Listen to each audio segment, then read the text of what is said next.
Hello, আরে আরে এদিকে। Hello Alice.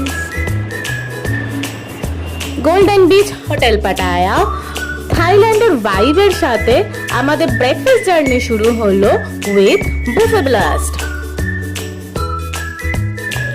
সকাল 8টা থেকে 10টা অবধি চললো বুফে, যেখানে ছিল Indian breakfast with Thai hospitality, টোস্টের ক্রাঞ্চ, অমলেটের সফটনেস আর কফির অ্যারোমা। একদম পারফেক্ট মর্নিং স্টার্টার। দেখতেই পাচ্ছ ছিল আরো অনেক অপশনস। ব্রেকফাস্ট শেষ করে আমরা বেরিয়ে পড়লাম আমাদের নেক্সট ডেস্টিনেশনে। কমেন্টসে জানাও তো কোথায় ছিল আমাদের নেক্সট ডেস্টিনেশন।